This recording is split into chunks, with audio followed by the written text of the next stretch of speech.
Movie start करने से पहले मेरी आप सबसे रिक्वेस्ट है, अगर आपको मेरी वीडियो अच्छी लगी हो तो प्लीज मेरे चैनल को लाजमी सब्सक्राइब कीजिए, वीडियो को लाइक एंड शेयर कीजिए। मूवी स्टार्ट होती है तो हम फादर गैब्रियल अमोर्थ को देखते हैं। साथ में मैं आपको एक और इन्फॉर्मेशन देती चलूं। फादर गैब्रियल अमोर्थ एक रियल इंसान थे। उन्होंने अपनी जिंदगी में तकरीबन 1.5 लाख से भी ज्यादा लोगों के ऊपर एक्सोर्सिज्म परफॉर्म किया था। फादर गैब्रियल एक गाँव में आए थे जहाँ एक लड़के के ऊपर एक डीमन हावी हो गया था। उस गाँव का लोकल प्रीस्ट फादर इमोर्थ को बताता है कि इस लड़के के ऊपर जो डीमन है वो काफी अरसे से इस लड़के के अंदर मौजूद है। लोकल फादर इमोर्थ को बताते हैं कि इस लड़के ने जिंदगी में कभी इंग्लिश नहीं बोली और आज आप इसे देखें, ये क्या फराटेदार इंग्लिश बोल रहा है और इसके साथ ये लड़का बहुत अजीब सी हरकतें भी कर रहा है। फादर इमोर्थ जब उस लड़के को देखते हैं तो वो देखकर हैरान हो जाते हैं कि उस लड़के के घर वालों ने उसे रस्सी के साथ बांधा हुआ था। फादर उस डीमन से पूछते हैं कि तुम कौन हो और आखिर तुमने इस बच्चे को क्यों पोजेस किया है। डीमन उन्हें रिप्लाई करता है कि मैं एक हेल का डीमन हूँ और मैं जिसे चाहूँ उसे पोजेस कर सकता हूँ। इस पर फादर कहते हैं कि अगर तुम इतने ही ज्यादा पावरफुल डीमन हो तो एक दफा इस पिग को पोजेस करके दिखाओ। खुद को पावरफुल दिखाने के लिए वो डीमन उस लड़के की बॉडी को छोड़ देता है और उस पिग के अंदर चले जाता है और पिग को पोजेस कर लेता है। तभी फादर के पास खड़ा पीस्ट उस सुअर को गोली मार देता है, जिससे उस सुअर के साथ साथ उस डीमन की भी डेथ हो जाती है।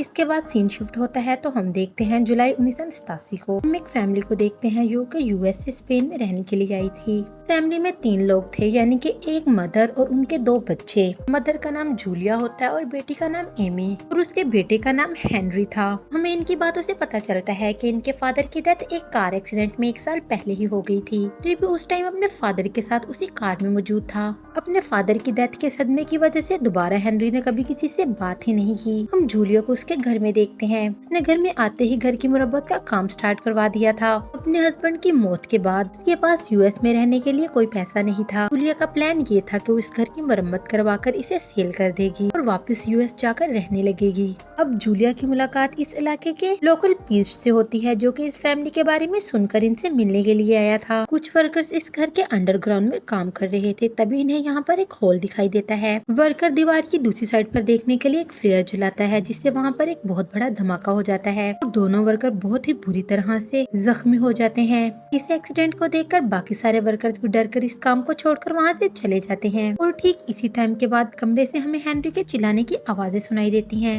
हेनरी की आवाज सुनकर एमी और जूलिया भागकर उसके कमरे की तरफ आती हैं। तभी हेनरी बोलता है कि तुम सब मरने वाले हो और ये बोलकर वो अपने ही हाथों से अपना सारा मुंह नोच लेता है। जूलिया अब घबराकर हेनरी को एक डॉक्टर के पास लेकर जाती है। डॉक्टर उसके टेस्ट करते हैं और कहते हैं कि टेस्ट के अंदर कुछ भी नहीं आया। ब्रेन फंक्शन से लेकर हर चीज बिल्कुल नॉर्मल है। डॉक्टर कहता है कि शायद हेनरी ने अपने डैड की डेथ का सदमा ले लिया है। डॉक्टर जूलिया को बोलता है कि तुम्हें हेनरी को एक साइकियाट्रिस्ट को दिखाना चाहिए। इसके बाद डॉक्टर जूलिया को एक इंजेक्शन दे देता है और कहता है कि अगर हेनरी तुम लोगों को दोबारा तंग करे तो उसे ये इंजेक्शन लगा देना, जिससे वो बेहोश हो जाएगा। घर वापस आकर जूलिया अपने बेटे हेनरी की देखभाल करना स्टार्ट कर देती है। वो अपने बेटे से प्यार करने के लिए उसे अपने गले से लगाती है, लेकिन तभी उसके अंदर का डीमन जोर से जूलिया के बूब्स को पकड़ लेता है।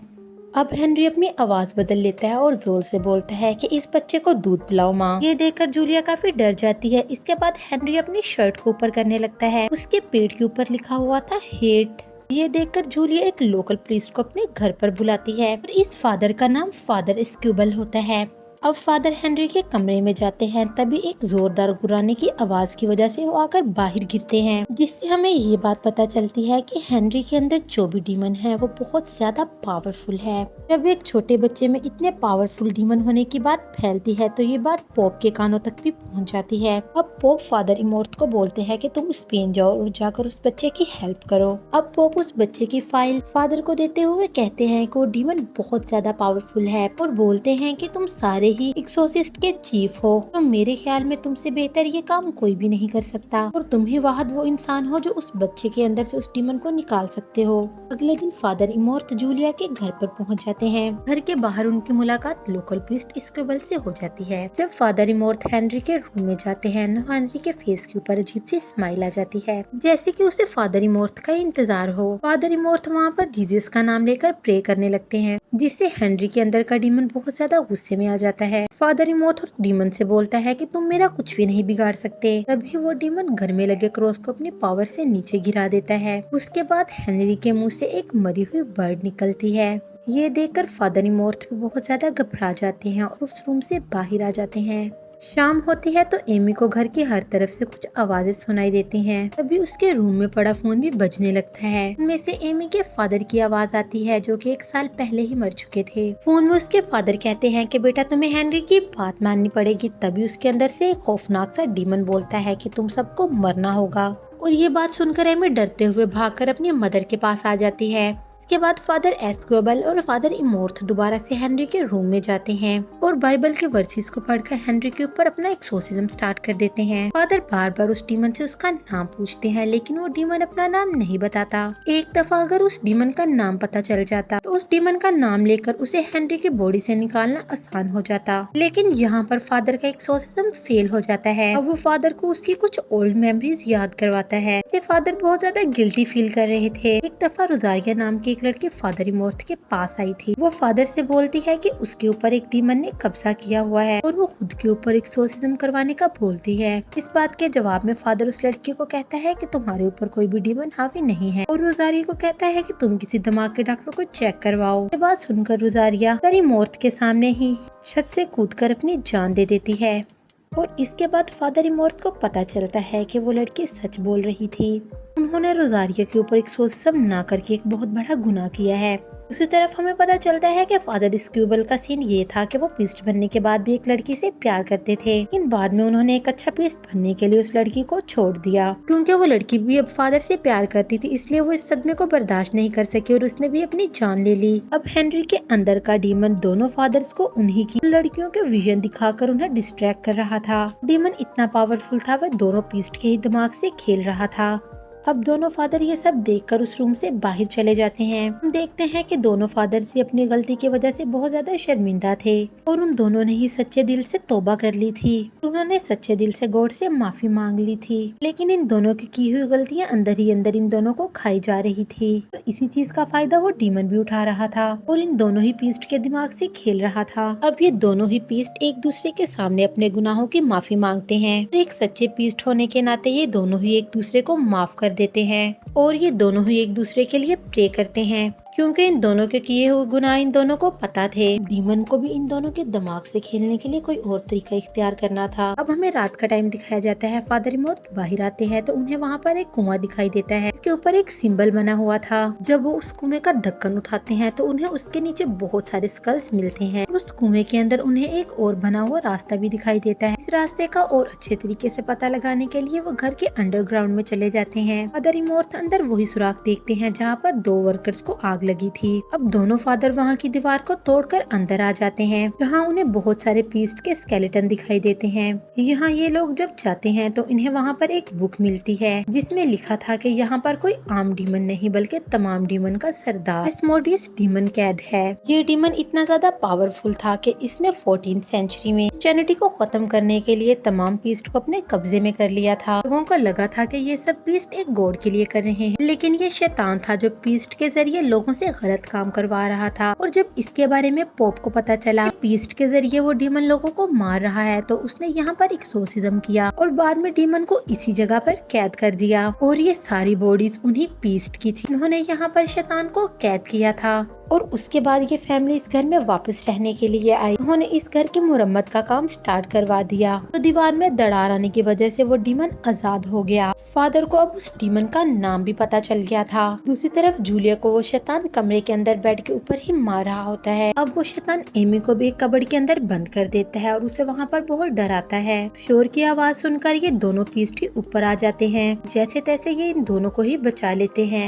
ये दोनों पीस्ट एक दफा फिर से एक्सोर्सिज्म करना स्टार्ट कर देते हैं, लेकिन ये शैतान बहुत ज्यादा पावरफुल था। अब वो एमी को भी पोजेस कर लेता है। अब डीमन एक साथ 2 जिस्मों में मौजूद था। अब एस्मोडियस बार बार फादर से परमिशन मांगता है कि मैं तुम्हारे अंदर आना चाहता हूँ, क्योंकि वो एक बार फिर से फादर के अंदर आकर उससे गलत काम करवाना चाहता था। क्योंकि एक एग्जॉर्सिस्ट बहुत ज्यादा ताकतवर होता है, इसलिए उसकी परमिशन के बगैर डीमन उसके जिस्म के अंदर नहीं जा सकता था। लाख कोशिशों के बाद भी जब फादर उस डीमन को नहीं हरा पाते और अब उस फैमिली की जान भी खतरे में थी, उस फैमिली की जान बचाने के लिए फादर खुद को उस डीमन के हवाले कर देते हैं। इसके बाद डीमन अब फादर के अंदर आ जाता है और एक बार फिर से डीमन आजाद था और वो फादर के जरिए चर्च और सारे पीस्ट को अपने काबू में कर सकता था। अब वो फादर के जरिए लोगों को गॉड के करीब नहीं बल्कि लोगों को गॉड से दूर करने वाला था। फादर के अंदर आने के बाद डीमन ने अब हेनरी और जूलियट दोनों को ही आजाद कर दिया था और यही मौका देकर फादर उन तीनों को इस घर से बाहर भेज देते हैं। अब इससे पहले कि वो डीमन फादर पर पूरी तरह से हावी हो सके, फादर एक रस्सी को अपने गले में डाल लेते हैं और छत से नीचे कूद जाते हैं। लेकिन वो डीमन बहुत ज्यादा पावरफुल था, वो फादर को मरने नहीं देता। फादर दोबारा उस अंडरग्राउंड वाली जगह पर आ जाते हैं और खुद को आग लगाने लगते हैं। लेकिन तभी उनके पीछे अचानक से मदर मैरी आ जाती है और ये भी बस उस डीमन की एक चाल थी और वो डीमन मदर मैरी से रोजारिया के रूप में बदल जाता है। अब हम फादर स्क्यूबल को देखते हैं जो फादर को बचाने के लिए अंडरग्राउंड में आ गए थे। फादर स्क्यूबल देखते हैं कि फादर इमोर्थ बिल्कुल एक किंग की तरह बैठे हुए थे, जिससे हमें पता चलता है कि उस डीमन ने फादर के ऊपर अपना पूरा कंट्रोल कर लिया है। लेकिन फादर स्क्यूबल भी हार नहीं मानते। वो फादर मर्द से बोलते हैं, मुझे पता है कि आप अंदर ही हो, हम मिलकर इस डीमन से लड़ते हैं, आप भी अंदर से प्रे स्टार्ट करें। इसके साथ ही स्क्यूबल अपनी पूरी जान से चैंटिंग को स्टार्ट कर देता है। इस चैंटिंग से फादर के ऊपर उस डीमन की गिरफ्त कमजोर हो जाती है। फादर इमोर्थ भी फादर स्क्यूबल के साथ मिलकर प्रेयर करने लगता है। अब वो डीमन एक और चाल चलता है। अब वो फादर स्क्यूबल की पुरानी गर्लफ्रेंड के रूप में एक डीमन को जिंदा करता है और खुद को रोजारिया के रूप में लाकर फादर स्क्यूबल के ऊपर अटैक कर देता है। फादर स्क्यूबल अपनी पॉकेट से एक मेडल को निकालता है जो कि उसे फादर इमोर्थ ने दिया था। फादर स्क्यूबल उस मेडल को डीमन के फोरहेड के ऊपर लगाते हैं, चैंटिंग स्टार्ट कर देते हैं, जिससे वो डीमन फटकर मर जाता है। इस तरह फादर इमोर्थ भी एक पावरफुल क्रॉस को डीमन के सर के ऊपर लगा देते हैं। वो फादर से दूर होकर गिर जाता है। इसके बाद दोनों फादर मिलकर प्रेयर्स पढ़ना स्टार्ट कर देते हैं और अब फाइनली वो स्मोडियस को पूरी तरह से हेल के अंदर भेज देते हैं। इसके बाद ये दोनों चैन की सांस लेते हैं। वापस फादर इमोर्थ इटली आते हैं और अपने साथ फादर स्क्यूबल को भी ले आते हैं। अब ये दोनों यहाँ पर पॉप से मिलते हैं और फादर इन दोनों की बहुत ज्यादा तारीफ करते हैं। अब इन्हें यहाँ आकर पता चलता है कि वो पॉप जो एक्सोर्सिस्ट वाले ओहदे को खत्म करना चाहते, उनके ऊपर भी किसी डीमन ने कब्जा कर लिया है और उसके बाद वो यहाँ से किसी और चर्च में चले गए। और अब यहाँ का हेड नोम्बा नाम का एक आदमी है जो कि फादर इमोर्थ के बहुत अच्छे फ्रेंड भी थे। मूवी के लास्ट में हमें दिखाया जाता है कि फादर इमोर्थ ने 16 सितंबर 2016 तक एक्सोर्सिज्म को स्टार्ट रखा था और आखिर इसी दिन इनकी मौत हो गई। फादर इमोर्थ के ऊपर बहुत सारी वेब सीरीज बनी हुई हैं। अगर आपको मजीद और वीडियो देखनी है तो काइंडली मेरे चैनल को लाजमी सब्सक्राइब कीजिए, वीडियो को लाइक एंड शेयर कीजिए और कमेंट बॉक्स में मुझे लाजमी बताइएगा अगर आप मजीद ऐसी वीडियोस को देखना चाहते हैं।